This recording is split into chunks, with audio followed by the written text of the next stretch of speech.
Welcome to this edition of IBFD's Tax Takes, News and Views, bringing you the week's tax news in a nutshell.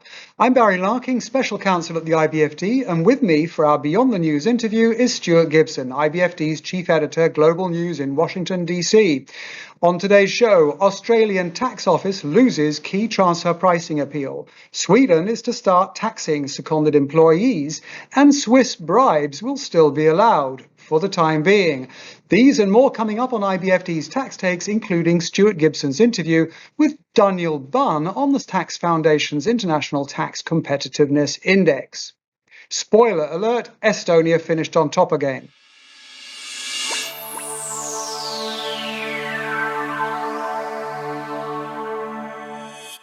First, we turn to the top news of the past week as reported in IBFD's Tax News Service. The Australian tax authorities must certainly be disappointed at losing their main appeal in the Glencore transfer pricing case. The case first hit the headlines because of the Paradise Papers investigation that disclosed evidence which the taxpayer tried unsuccessfully to get excluded from the court proceedings. But the case is also important because it clarifies the limits of the tax authorities' powers to reconstruct actual taxpayer agreements for transfer pricing purposes. In so doing, the case may well limit the application of the earlier Chevron decision that was seen as a big win for the Australian Tax Office. Although the appeal court in Glencore applied Australian domestic transfer pricing rules, the decision will be closely analysed in other countries because of how closely aligned those rules are with the OECD's transfer pricing guidelines. Malaysia has proposed a budget for 2021 that ups the ante on tax competition and illustrates the increasing importance of tax incentives to boost economies damaged by the COVID-19 pandemic. If adopted, the budget would grant significant tax incentives, including a possible 0% tax rate for 10 years, for businesses that relocate to Malaysia or conduct R&D activities there. Its neighbours will certainly be paying close attention to see if Malaysia's strategy succeeds. Employees on short-term work assignments in Sweden may have to start paying Swedish income tax next year, following the introduction of the economic employer concept in Swedish law. Under current law, Sweden does not tax income earned while on temporary assignment for a foreign employer that does not have a permanent establishment in Sweden. The new rules will likely also apply to Swedish treaties, so that simply having an employment contract with, say, a foreign group company may not be sufficient to avoid a tax bill. And Denmark is the latest Scandinavian country to consider adopting anti-tax haven rules, with plans to deny deductions for payments to countries on the EU's list of non-cooperative jurisdictions, and to impose a whopping 44% withholding tax on dividends paid to those jurisdictions. The proposals follow similar moves in Sweden and Norway and anticipate action at EU level that was announced earlier this summer. In light of this kind of development, it's no surprise that blacklisted jurisdictions are raising strong objections, as evidenced by the recent complaint lodged by Barbados. There's some good news for businesses claiming deductions for VAT on projects that in the end don't go ahead.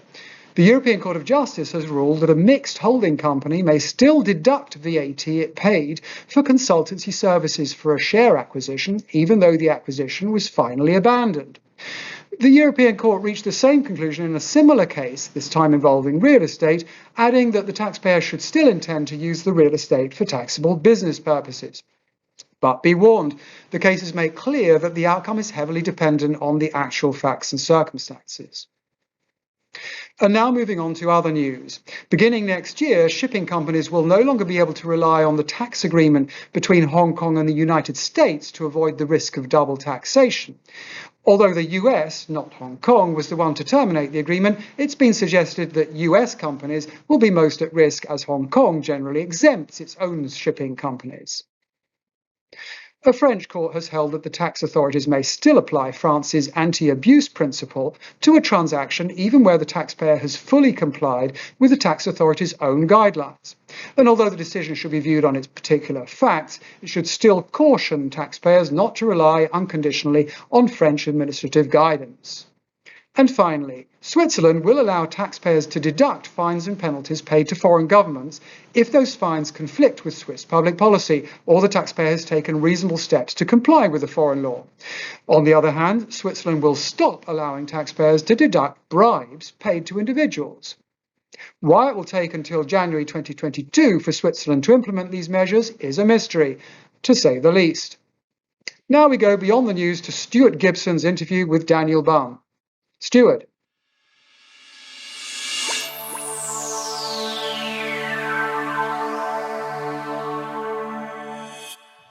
Thank you, Barry, for your informative news report. I'm Stuart Gibson, Chief Editor of Global News here at IBFD. I'm joined today by Daniel Bunn, Vice President of Global Projects at the Tax Foundation here in Washington, D.C. Welcome, Daniel. Thank you, Stuart. Great to have you on our show. Now, every year for the past 7 years, the Tax Foundation has analyzed the tax systems in 36 OECD countries and ranked those tax systems from most competitive to least. According to your report, you look at more than 40 different tax policy variables, everything from corporate tax rates to VAT and consumption taxes to compliance burdens, focusing on two key metrics, competitiveness and neutrality. Why those two in particular? Well, I think one of the important things that we're trying to do with this report is take a principled look at tax policies around the world. And one of the main principles that we look at Tax Foundation is the principle of neutrality. We know that tax creates economic distortions, but we know also that different tax designs can create more or fewer distortions. So it's important to be able to look at how countries make decisions on their tax policies in ways that either increase or decrease the number of distortions. And with competitiveness, I think it's always important for countries to be able to look at what their neighbors or other competing countries are doing on tax policy to see that they can be either attracting the labor that they need or the capital that they need for their economy. It's an important thing to be able to say, we're looking at ways that can improve growth in our country and looking at examples of the different tax tools that have been used in other contexts to boost growth. And just to follow up, it's not just about the country that has the lowest tax rate. Yes, and that's an important thing that comes out in the report. If you look at just the overall tax to GDP ratio, it doesn't correlate well with our scores. Sweden, with one of the highest tax to GDP ratios, ranks in the top 10 on our index. France, also with one of the highest tax to GDP ratios, ranks in the bottom 10. Wow. Well, for those who've been following the index over the past few years, it came as no surprise that for the 7th year in a row, Estonia led the pack as having the most competitive tax system in the OECD, if not the world. What sets the Estonian tax system apart from the systems in the other OECD countries? Well, Stuart, I think it comes back to that principle of neutrality. The finance ministry and the government of Estonia has taken neutrality as a key principle for designing their tax system, making sure that they have a very simple, straightforward tax system, one that's easy to comply with, and that creates very few economic distortions. On the business side, it's a tax that only applies when profits are distributed to shareholders. There's no corporate tax on reinvested profits. It's only on the distribution of those profits. There's relatively flat personal income tax, really simple VAT, and really low compliance burden overall. Wow. So there's a lot there, all working together to put Estonia at the top of the pack. So during Estonia's run as tax competitiveness champion, I assume other nations have tried to adopt some of the features of their system. Which countries have tried to emulate Estonia, and which particular features have proven most adaptable in other countries? So the biggest example is Latvia. Recently, I believe as recent as 2017, Latvia came in line with the Estonian approach on corporate taxation. And again, as I was talking about with Estonia, is now only taxing distributed profits from businesses. Also a relatively flat income tax system in Latvia. And Latvia actually increased its statutory corporate tax rate when it changed to the Estonian design. Other countries have looked at this. Georgia, the country of Georgia, has had a similar system for many years. Ukraine, as recently as last year, was looking at the Estonian system and thinking about ways to adapt its system. And recently we've seen news that Poland has looked at the Estonian regime and thought about a way to improve its system. Now, the Polish approach, as it currently stands, would only apply for small and medium entities, And some folks who look at the Polish tax system say that while the Estonian design is great, that in the context of Poland, it could be problematic because it would add yet another direction for businesses when trying to figure out their tax system. So rather than an overarching reform, this is something that would be targeted, and yet another reason that businesses might want to file in different forms, or just enjoy the regime for a couple years and then switch back to the normal regime. It creates a lot of complexities if it's not a broad-based reform. Like Poland could be a case of 2 steps forward, 1 step back, what you're saying. It's potentially, especially if you're thinking about the compliance costs and the administrative costs and just the switching costs. Whenever there's a tax reform, you have to go through the process of legislating, of putting out regulations and things like that. And if you're not doing it in a way that really improves things for the long term, and you're only doing it for a specific set of companies, then it doesn't necessarily make as much.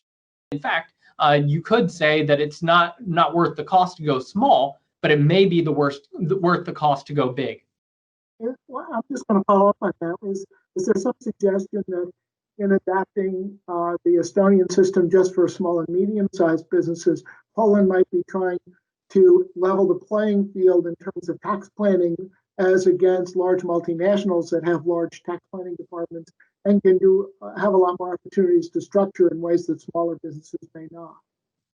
That's a good point, but I think one of the interesting things with the way it's designed right now, there's a specific revenue cutoff.